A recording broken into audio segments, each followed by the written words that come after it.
Hello दोस्तों, कैसे हो आप लोग। मेरा नाम है दीपक और मैं स्वागत करता हूँ अपने इस YouTube channel civil only prelims में, जिसमें हम सवेरे सवेरे हिंदू एडिटोरियल की बात करते हैं। ठीक है, सिर्फ एडिटोरियल की। न्यूज एनालिसिस इसके बाद आती है। ठीक है, अगर बात की जाए तो आज हम बात करेंगे 27 जून 2023 की।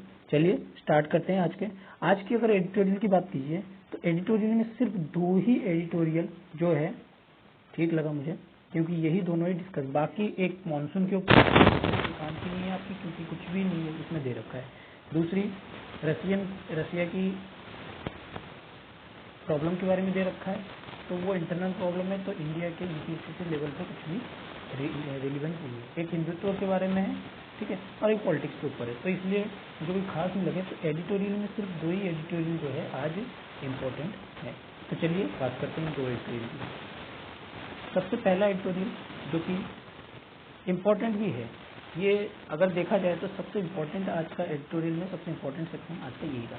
ठीक है, क्या बताया जा रहा है इसमें बताया जा रहा है कि जो प्राइम मिनिस्टर नरेंद्र मोदी जो है पीएम, और जो इजिप्ट के पीएम है, जो इंडिया के पीएम और इजिप्ट के पीएम है, उनके बीच में जो डील हुई है वो कहीं ना कहीं एक अलग ही लेवल पे जो उनकी रिलेशन है उसको पहुंचाएगी। और साथ ही साथ इसमें पास्ट की चीजें भी बताई गई है, पास्ट की रिलेशन किस तरह से थी, फ्यूचर के रिलेशन को किस तरह से बनाना चाहिए उसके बारे में बताया गया है। ठीक है, किस तरह से बनाया जाना चाहिए।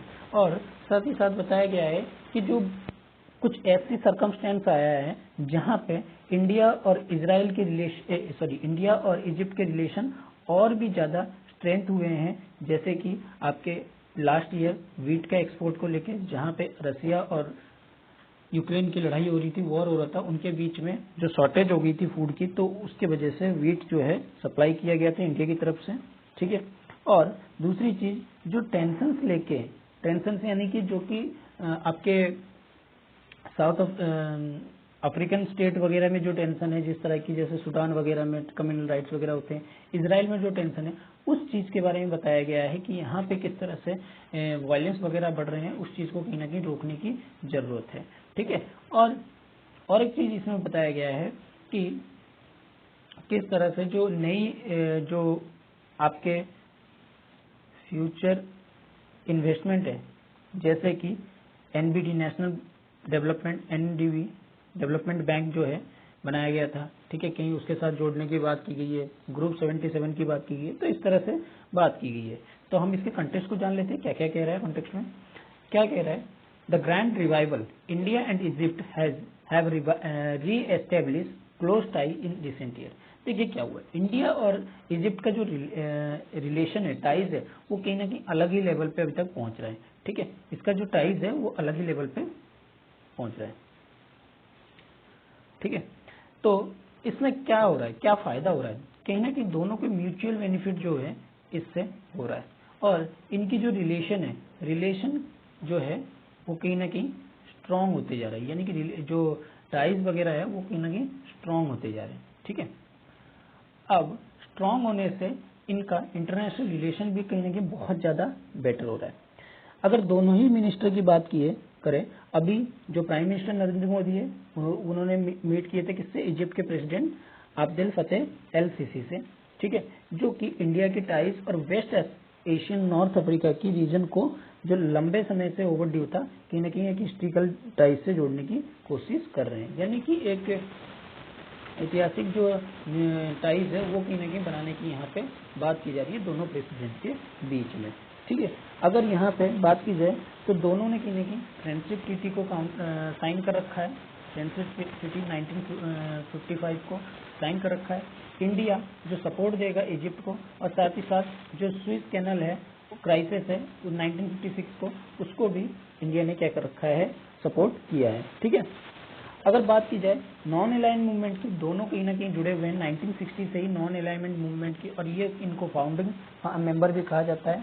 ठीक है, फाउंडिंग मेंबर भी कहा जाता है, क्योंकि इन्होंने क्या किया था, उसकी शुरुआत भी किए थे नॉन अलाइनमेंट, यानी कि कहने का मतलब कि जो जब रसिया और अमेरिका के बीच में, यूएस के बीच में टेंशन चल रहे थे, कोल्ड वॉर चल रहा था, उस टाइम पे जब इनसे कहा गया कि आप या तो रसिया के साथ मिलो या फिर आप यूएस के साथ मिलो, यानी कि सोशलिस्टिक और कैपिटलिस्टिक के बीच में डिफरेंस देखना था।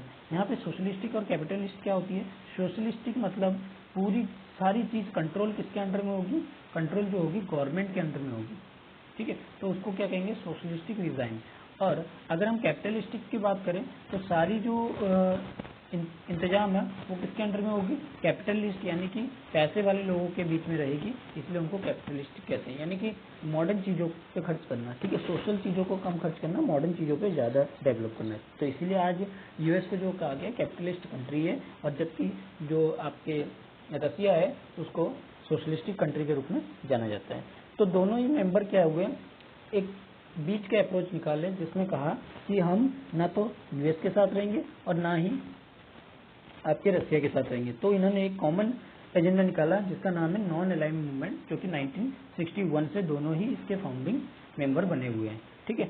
अगर बात किया जाए ग्रुप 77 की, ग्रुप 77 क्या है? साउथ साउथ कॉरपोरेशन की बात करता है, मतलब साउथ में जितनी कंट्रियां हैं सब एक दूसरे के सपोर्ट करेंगे, इस इनिशिएटिव की बात करता है, ठीक है। अगर कोल्ड वॉर की बात की जाए, इजिप्ट और इंडिया जो है क्या है, देखिए दोनों के, अगर कोल्ड वॉर के टाइम की बात की जाए वो दोनों ही फॉलोअर किसके थे? आपके यूएस के थे, यानी कि दोनों ही कंट्री ये चाहते थे कि हमसे ना तो यूएस छूटे और ना ही सोवियत यूनियन छूटे, ठीक है। क्यों? क्योंकि अगर सोवियत यूनियन छूटा तो इसका मतलब आपका दबदबा किस तरफ है? किस तरफ है? जो आपके पैसिफिक ओशन यानी कि ईस्ट की तरफ है, ठीक है। अगर रसिया को छोड़ देते, यानी कि उस टाइम पे रसिया तो आज के टाइम पे बना है, पहले जो था सोवियत यूनियन था 1991 से पहले, तो सोवियत यूनियन कहीं ना कहीं पूरे एशिया को, नॉर्थ एशिया को कवर करता था, यूरेशियन पार्ट को पूरा कवर करता था, ठीक है। तो इन दोनों के बीच में क्या हो गए थे? कुछ देश जो है लड़ाई में फंस गए थे, ठीक है। तो दोनों ही देश क्या चाहते थे?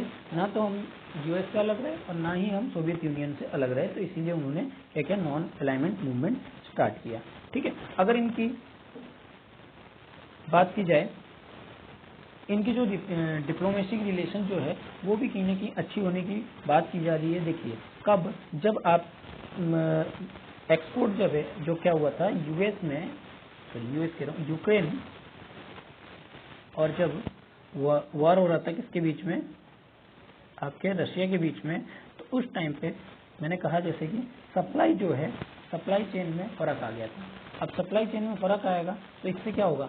महंगाई जो होगा, इन्फ्लेशन जो है वो क्या होगा? बढ़ जाएगा। अगर इन्फ्लेशन बढ़ेगा तो इसका मतलब लोगों को खाने में की प्रॉब्लम आ जाएगी। तो उसके लिए क्या किया था? वीट की सप्लाई जो है, आप इंडिया ने क्या किया था? बढ़ा दिया था। किस तरफ? इजिप्ट की तरफ, ठीक है। तो इससे क्या दिखाता है? इससे ये दिखाता है कि जो ग्रेन की जो सप्लाई है, ठीक है, जो ब्लैक सी की तरफ से आ नहीं पा रही थी, उस सप्लाई को कहीं ना कहीं इंडिया ने वहाँ पे कंप्लीट किया, जिसके वजह से इंडिया की जो है जो वैल्यू है वो इजिप्ट के नज़र में और ज़्यादा बढ़ गया, ठीक है। उन्होंने अलग अलग सेक्टर में भी कॉर्पोरेशन किया है, जैसे ग्रीन एनर्जी की बात की जाए, ग्रीन एनर्जी की भी बात किया जाए, या फिर आपके एग्रीकल्चर में बात किया जाए, या आपके डिफेंस सेक्टर में बात किया जाए, इन्होंने कहीं ना कहीं एमओयू साइन कर रखा है। अगर अभी की बात करें, 4 इंपॉर्टेंट फील्ड में इन्होंने एमओयू साइन किया है, मेमोरेंडम ऑफ अंडरस्टैंडिंग। किस किस फील्ड में? एग्रीकल्चर की, एग्रीकल्चर सेक्टर को किस तरह से आगे बढ़ाएंगे, आर्कियोलॉजिकल सेक्टर्स एंड एंटिक्स चीज़ों पे, और कंपटीशन लॉ पे, यानी कि ट्रेड पे किस तरह से हम आगे बढ़ेंगे, ठीक है। इस चीज़ की यहाँ पे बात की गई है, जो अभी सबसे ज़्यादा रिसेंटली में इनके बीच के रिलेशन को और ज़्यादा स्ट्रॉन्ग करेगा। अगर हम बात करें रिपब्लिक डे की, इस साल की जो रिपब्लिक डे का जो परेड हुआ था, जो चीफ गेस्ट थे वो कौन थे? तो इजिप्ट के आपके मिनिस्टर को बुलाया गया था चीफ गेस्ट के रूप में, और उन्होंने मिस्टर मोदी को क्या दिया था? ऑर्डर ऑफ नाइल दिया था, जो कि सबसे बड़ी हाईएस्ट स्टेट ऑनर्स होती है।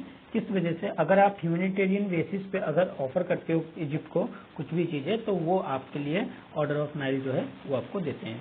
तो और बात बताई गई है कि इनमें G20 की जो सबमिट हुआ था उनमें स्पेशल इनवाइट किया गया था, जिससे इनकी स्पेशल इनवाइटी के रूप में इनको बुलाया गया था इजिप्ट को, और जिससे इन्होंने काफ़ी टाइम जो है यहाँ पे अलग अलग इश्यूज पे फोकस करने में बिताया था। ठीक है। इंडिया की बात की जाए, जो इजिप्ट की जो नेबरहुड है, जैसे आपके इजराइल हो गया, सऊदी अरेबिया हो गया, यहाँ पे कहीं ना कहीं फूड और एनर्जी सिक्योरिटी जो है वो कहीं ना कहीं रुकी हुई है, बाधा बनी हुई है। तो इनको कहीं ना कहीं कॉर्पोरेशन करने की जरूरत है, और ग्लोबल साउथ इंडिया में ये और अफ्रीका में जो अफ्रीकन यूनियन है उनमें कहीं ना कहीं इसको स्ट्रेंथित करने की जरूरत है। और इजिप्ट ने अभी ज्वाइन किया है मार्च में ही न्यू डेवलपमेंट बैंक को, जो कि किसके द्वारा सेटअप है, ब्रिक्स के द्वारा, ब्राजील, रसिया, इंडिया, चाइना, साउथ अफ्रीका के द्वारा। और इनकी ग्रुपिंग क्या दिखाती है कि जो नई मेंबरशिप है वो भी इस साल जो अगस्त में कहीं ना कहीं जुड़ने की कोशिश करेंगे, ठीक है, इजिप्ट के रूप में। तो इंडिया क्या देख रहा है, इंडिया इजिप्ट के लिए इस टाइम पे एक सपोर्ट का काम कर रहा है, जिससे कि इनकी जो जियोपॉलिटिक्स है आज के टाइम पे जो हिली हुई है उनमें कहीं ना कहीं एक टाइज करने का काम कर रहा है, बफर स्टेट का काम कर रहा है, ठीक है। और इजिप्ट और इंडिया की जो टाइज है वो बहुत ही ज्यादा क्लोज रिलेशनशिप में आ रही है, जो कि आगे की इकोनॉमी और ऑटोनॉमी की, फॉरेन पॉलिसी की ऑटोनॉमी के लिए काफी हेल्पफुल होगा। तो यहाँ से आपको मेंस के लिए काफी जो पॉइंट्स है वो मिल जाएंगे, ठीक है। और इस बार के क्वेश्चन तो इन्हीं पे होने वाला है, या तो यूएस पे या फिर आपके इजिप्ट पे, ठीक है। चलिए आगे बढ़ते हैं अगले न्यूज की तरफ। अगला न्यूज है, देखिए ये इतना खास न्यूज नहीं है क्योंकि इसमें कुछ इतना ज्यादा बेटर बताया नहीं है, बस 2-4 पॉइंट ही आपको ध्यान रखना है, ठीक है। लेकिन फिर भी मैं इसके पूरे कॉन्टेक्स्ट को समझाने की कोशिश करूंगा। Lying the foundation for future ready digital India. तो क्या बताया जा रहा है, जो हमारे आईटी सेक्टर है और इलेक्ट्रॉनिक सेक्टर वो कहीं ना कहीं ग्रो कर रहे हैं, ठीक है। अब वो ग्रो कर रहे हैं तो जो इंफॉर्मेशन है वो भी ग्रो कर रहे हैं। अब इंफॉर्मेशन टेक्नोलॉजी वगैरह ग्रो कर रहे हैं, तो क्या उनके लिए हम लोगों ने फ्यूचर के लिए रेडी हैं उन चीजों को टैकल करने के लिए जो इनसे प्रॉब्लम निकलने वाली है। क्योंकि देखिए अगर आप कोई चीज बनाते हो, जैसे ए प्रोडक्ट आपने बनाए, क्या ये प्रोडक्ट 100% एक्यूरेसी देगा? ए प्रोडक्ट कोई कमी आएगी ही नहीं कभी, ऐसा नहीं हो सकता, इसमें किसी न किसी तरह का प्रॉब्लम आएगा। तो उसके लिए क्या हम फ्यूचर में रेडी हैं इसके प्रॉब्लम को सॉल्व करने के लिए? जैसे अगर आप सपोज करो एग्जांपल के लिए, ये आप GS4 से भी कनेक्ट कर सकते हो, ठीक है। आप एग्जांपल लो जैसे कि डिजिटल मीडिया, ठीक है। डिजिटल मीडिया यानी कि आप सोशल ग्रुप है, सोशल ग्रुप में एक सपोज करो सोशल ग्रुप में कोई चीज वायरल हुआ है, ठीक है। क्या आपके पास ऐसी मैकेनिज्म है जो इस, और ये जो वायरल कंटेंट है ये कहीं ना कहीं डिसकंटेंट फैला रहा है लोगों के बीच में, ठीक है। अब क्या आपके पास ऐसी मैकेनिज्म है जो इसको हाथों हाथ रोका जा सके, या इस तरह से मैकेनिज्म आप बना सकते हो कि इसको आगे तक हम प्रोलिफरेट नहीं होने दें, ठीक है। तो ये सारी चीजें कहीं ना कहीं आपके फ्यूचर रेडी डिजिटल इंडिया को दिखाता है, और इसको कहीं ना कहीं फाउंडेशन करना पड़ेगा, इसी के ऊपर बात की है। तो क्या बताया गया है कि एक जो पुराना 23 साल का जो पुराना टेक्नोलॉजी IT एक्ट था उसको कहीं ना कहीं रिप्लेस किया है अभी के जो डिजिटल इंडिया बिल के रूप में, ठीक है। अभी इसका ड्राफ्ट जो है वो तैयार हो रहा है, ठीक है। इसके बिल के रूप में इसको क्या किया है, चेंज किया है, जिससे कि ये क्या करेगा, अपग्रेड करेगा जो अभी की जो लीगल रिजाइम है उसको क्या करेगा, अपग्रेड करेगा, और जिससे ये जो इमर्जिंग चैलेंज है जो हमें नुकसान पहुंचाते हैं या कंपटीशन में नुकसान पहुंचाते हैं या मिस इन्फॉर्मेशन फैलाते हैं डिजिटल स्पेस में, उनको कहीं ना कहीं टैकल करने की बात करता है, ठीक है, टैकल करेगा, ठीक है। अगर बात की जाए इसको कहीं ना कहीं और ज्यादा रीडिफाइन करने की बात करेगा, और किस तरह से जो हमारी टेक्नोलॉजी है उसको रेगुलेट किया जाए ताकि सिर्फ इंडिया में ही नहीं बल्कि ग्लोबल में भी इसका इफेक्ट जो है हमें देखने को मिले, ठीक है। जिसमें अब चेंजेस जो प्रपोज किए गए वो क्या थे, इनको अलग अलग कैटेगराइजेशन किया गया है, ठीक है। डिजिटल इंटरमीडिएटरी को डिजिटल क्लासेस में, जैसे आपके ई-कॉमर्स प्लेयर कौन होते हैं उनको एक अलग कैटेगरी में दिया गया, सोशल मीडिया कंपनीज को एक अलग कैटेगरी दिया गया, सर्च इंजन को अलग प्लेस दिया गया, जिससे कि उनकी रिस्पॉन्सिबिलिटी और लाइबिलिटी जो है अलग अलग की अलग अलग हो जाती है, ठीक है। यानी कि ई-कॉमर्स की लाइबिलिटी अलग होगी, रिस्पॉन्सिबिलिटी अलग होगी, ठीक है। अगर बात की जाए सोशल मीडिया की, उनकी रिस्पॉन्सिबिलिटी अलग होगी, उनकी लाइबिलिटी जो है वो अलग होगी, ठीक है। अगर हम ऐसा अभी क्यों कर रहे हैं हम लोग, प्रेजेंट डिजाइन में इनको क्यों देखा जा रहा है? अगर बात की जाए IT एक्ट में क्या किया गया, डिफाइन किया गया intermediary, define an intermediary to include any entities between user and internet। क्या है इंटरमीडिएटरी? क्या है इंटरमीडिएटरी? कोई भी यूजर है और इंटरनेट है, उसके बीच का जो प्रोवाइडर है, यानी कि internet to user, user to internet जो काम करता है बीच में, तो उसको हम लोग क्या कहते हैं? इंटरमीडिएटरी। और उसमें क्या किया गया, उस आईटी रूल में सब क्लासिफाई किया गया इन इंटरमीडिएटरी को 3 मेन कैटेगरी में। ठीक है, कौन कौन से 3 मेन कैटेगरी? जैसे सोशल मीडिया इंटरमीडिएटरी, ठीक है, किसमें? सबसे पहला है social media intermediary, significant social media intermediary, और लास्ट है ऑनलाइन गेमिंग इंटरमीडिएटरी। ठीक है, तीनों ही इंपॉर्टेंट है। जो देखिए, जो अगर सोशल मीडिया इंटरमीडिएटरी की बात करें, ये क्या करता है? सोशल मीडिया कम्युनिकेशन के लिए होती है, तो यहाँ पे क्या करेगा? कम्युनिकेट को फैसिलिटेट करेगा, साथ ही साथ जो इंफॉर्मेशन है यूजर के बीच में शेयरिंग करेगा, जो इंफॉर्मेशन है उसको कहीं ना कहीं शेयरिंग करने का काम करेगा, sharing of information between user. अगर सोशल मीडिया इंटरमीडिएट की बात करें, ये बहुत ही बड़ा क्या बनेगा? लार्ज यूजर बेस बनेगा। ठीक है, क्योंकि यहाँ पे यूजर जो है ज्यादा होंगे तो इनकी रिस्पॉन्सिबिलिटी क्या होगी? ज्यादा होगी। ठीक है, और इनकी जो डेजिग्नेटेड है वो एसएम जो क्या कहते हैं आपका सिग्निफिकेंट सोशल मीडिया इंटरमीडिएट से भी ज्यादा होगा। ठीक है, तो यही चीज बात बताई जा रही है। जैसे कि अगर बात की एसएमआई की, मतलब सोशल मीडिया इंटरमीडिएट की, इसमें सर्विस जैसे कि आपकी वीडियो कम्युनिकेशन होती है, मैट्रिमोनियल वेबसाइट होती है, ईमेल्स वगैरह होती है, ऑनलाइन कमेंट्स वगैरह सेक्शंस होती है वेबसाइट में, इस तरह के वो क्या करेगा? ये देखने की कोशिश करेगा, टैकल करने की कोशिश करेगा, और इनके लिए अलग अलग रूल बनाएगा, जिससे कि जो ये इंटरमीडिएटरी है ये 72 घंटे के अंदर, टाइमलाइन के अंदर इन चीजों को रिजॉल्व करे, जो ये कंटेंट को, अगर इनके ऊपर कोई रिक्वेस्ट आता है तो उसको रिजॉल्व करने का काम करे। ठीक है, अगर जैसे आईएसपी हो गया, इंटरनेट सर्विस प्रोवाइडर हो गया, या वेबसाइट्स हो गया, ई कॉमर्स वगैरह हो गए, इन प्लेटफॉर्म को, या फिर क्लाउड सर्विसेज हो गए, इनको भी उसी तरह से ट्रीटमेंट करेगा। ठीक है, तो ये सारी चीजें बताई जा रही है। अगर बात की जाए, केवल कुछ ही कंट्रीज के पास ऐसी क्लियर पोजीशन है जिस तरह इनको इंटरमीडिएटरी को रेगुलेशन करने का। ठीक है, सबके पास ऐसी तरीका नहीं है। अगर European union digital service act की बात की जाए, ये probably one most developing framework, इन्होंने क्या किया है? एक फ्रेमवर्क बनाया है। ठीक है, और साथ ही साथ इन्होंने कुछ एग्जम्पशंस भी रखे हैं, और इनको 3 कैटेगरी में बांटा है। एक होस्टिंग सर्विस, ठीक है, ऑनलाइन प्लेटफॉर्म, और वेरी लार्ज ऑनलाइन प्लेटफॉर्म। देखिए क्या बताया जा रहा है। देखिए, कुछ ही कंट्री के पास जो है इंटरमीडिएटरी को प्रोपोर्शनेट तरीके से रेगुलेटर करने का तरीका है। ठीक है, उनमें अगर हम यूरोपियन यूनियन की बात करें, उन्होंने कुछ एग्जम्पशन दिया है, और साथ ही साथ 3 कैटेगरी बनाया है, जिससे कि इंटरमीडिएट जो है इस चीज को टैकल कर सके। जैसे होस्टिंग सर्विस बनाया है, ऑनलाइन प्लेटफॉर्म बनाया है, और बहुत ही लार्ज बड़े ऑनलाइन जो प्लेटफॉर्म है उनके बारे में भी ये अलग कैटेगरी बनाए हैं। ठीक है, जिसके कारण से इनकी जो लीगल ऑब्लिगेशन है वो कहीं ना कहीं अलग अलग लेवल पे बढ़ जाती है। अगर आप किसी सारी चीजों को एक साथ मिक्स कर दोगे तो उस प्रॉब्लम को टैकल करना थोड़ा सा मुश्किल हो जाता है। लेकिन अगर आप कैटेगराइज बांट दोगे कि ये चीज इसमें आएगा, ये चीज इसमें आएगा, ये चीज इसमें आएगा, ठीक है, तो इससे क्या होगा? इससे आपकी जो प्रॉब्लम है वो काफी हद तक कम हो जाएगी।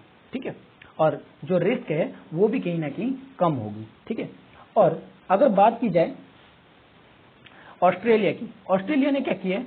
8 फोल्ड क्लासिफिकेशन किया है, 8 फोल्ड क्लासिफिकेशन सिस्टम लाया है, जो सेपरेट करता है industry drafted coded governing category को, जैसे सोशल मीडिया प्लेटफॉर्म और सर्च इंजन को। इंटरमीडिएटरी की रिक्वायर किस लिए होती है? जो रिस्क असेसमेंट है उसको कहीं ना कहीं टैकल कर सके, और जो साथ ही साथ जो सेक्सुअल एब्यूज मटेरियल है चिल्ड्रेन या टेररिज्म में, उनको कहीं ना कहीं एक्सपोजर को रोक सके, पोटेंशियल हो जो हार्मफुल हो उनको कहीं ना कहीं उसको रिस्क को कम कर सके। ठीक है, अगर अब इंडिया की बात की जाए, इंडिया में क्या कहा जा रहा है? इंडिया में देखिए क्लासिफिकेशन ऑफ फ्रेमवर्क की बात की जा रही है। What we need therefore is classification of framework that create new few defined category. हमें भी यहाँ पे क्या करना होगा, अलग अलग कैटेगरी जो है डिफाइन करनी होगी, जिससे जो इंटरमीडिएटरी है उस रिस्क को असेसमेंट कर सके और साथ ही साथ इन जो इंफॉर्मेशन है उसको एक रेलिवेंट कैटेगरी में बांट सके, ताकि उनका जो जल्दी से जल्दी निवारण जो है वो जल्दी हो सके। और ये इनके ऊपर इनका गोल रहेगा कि इनकी minimum obligation on intermediary to ensure that regulation are proportionate ability and size, और उस हिसाब से जिस हिसाब से साइज है उनकी एबिलिटी है उस हिसाब से उन इंटरमीडिएटरी को इंश्योर किया जाएगा कि वो उस चीज को रेगुलेट करें। ठीक है, अगर हम कुछ माइक्रो स्मॉल इंटरप्राइजेस को निकाल दें या कैशिंग को निकाल दें। कैशिंग क्या होता है, जो छोटे छोटे डाटा आपके में स्टोर हो जाते हैं ना अलग अलग फाइल्स के रूप में, जैसे आप कोई भी चीज एप्लीकेशन यूज करते हो तो उसका छोटे छोटे कैश के रूप में आपने ये नाम सुना होगा CACHE। ठीक है, इसके बारे में जानते होंगे, आपके मोबाइल में भी आता होगा। तो ये छोटे छोटे फाइल के रूप में क्या हो जाते हैं, कलेक्ट हो जाते हैं। ठीक है, और इनके जो कंड्यूट सर्विट यानी कि पाइप्स ऑफ इंटरनेट, जो इंटरनेट की जो रास्ता होते हैं वो, ये कहीं ना कहीं मेजर ऑब्लिगेशन होंगे और इनको कहीं ना कहीं क्या करना पड़ेगा, डिस्ट्रीब्यूट करना पड़ेगा आपके कम्युनिकेशन सर्विस को और अदर फॉर्म ऑफ इंटरमीडिएटरी को, जैसे सर्च इंजन, ऑनलाइन मार्केट, इनको कहीं ना कहीं अलग रखना पड़ेगा, जिससे आप जो है इनके रिस्क को क्या कर सको, कम कर सको। ठीक है, और आपको अपॉइंट करना पड़ेगा ग्रीवेंसेस ऑफिसर, जिससे कि जो ग्रीवेंस शिकायत वगैरह आए, जैसे आपके कॉर्पोरेशन विथ लॉ इन्फॉर्मेशन या आइडेंटिफाई एडवर्टाइजिंग या प्रॉब्लमेटिक कंटेंट जो है रीजनेबल टाइमलाइन के अंदर अंदर आपको ये ग्रीवेंसेस ऑफिसर क्या करेगा, एक बेटर सॉल्यूशन देगा। ठीक है, इसलिए आपको क्या करना पड़ेगा, अपॉइंट करना पड़ेगा एक ग्रीवेंसेस ऑफिसर को जो इन सब चीजों को देख सके। ठीक है, जिससे कि जो एक्टिव यूजर है और जो रिस्क ऑफ हार्म है, पोटेंशियल है, वो कहीं ना कहीं कम हो, और लार्ज कम्युनिकेशन जो सर्विस है जैसे कि ट्विटर वगैरह है, इनको भी स्पेशल ऑब्लिगेशन होना चाहिए कि appointed India based officer, India के जो ऑफिसर है उनको अपॉइंट करें, इंडिया से बेस्ड ऑफिसर को अपॉइंट करें, और उनकी जो हमारे घर की प्रॉब्लम है, यानी कि कहने का मतलब इंडिया की जो प्रॉब्लम है उसको एक ग्रीवेंसेस अपीलेट मैकेनिज्म की तरह उसको काम करे, और वो कैसा होना चाहिए, इंडिपेंडेंट होना चाहिए बाकी सभी स्टेक होल्डर से, जिससे उनके अंदर कॉन्फिडेंस बढ़ेगी और ग्रीवेंसेस प्रोसेस को और अच्छी तरह से वो अप्रोच कर पाएगा। ठीक है, क्लियर है। तो ये सारी चीजें जो है इसमें लिखी हुई है, तो इसमें हमें क्या करना चाहिए, सबसे पहली चीज तो स्टेब्लिश करना चाहिए अकाउंटेबिलिटी को, ऑनलाइन सेफ्टी की बात करनी चाहिए, और जबकि रिड्यूस लीगल ऑब्लिगेशन जो लार्ज नंबर ऑफ इंटरमीडिएटरी है, जिससे कि वो अपना काम ठीक तरीके से कर सके, जिससे कि गवर्नमेंट पॉलिसी को अचीवमेंट पॉलिसी गोल को सेफ तरीके से इंटरनेट पे हम लोग क्या नाम है अचीव कर सके। ठीक है, यही एक बिजनेस के लिए अच्छा होगा। तो आज के लिए बस इतना ही दोस्तों। आपको आई होप कि आपको लेक्चर अच्छा लगा होगा, और लेक्चर अच्छा लगा तो इसको लाइक कीजिए, शेयर कीजिए और सब्सक्राइब करना ना भूलिए। Thank you.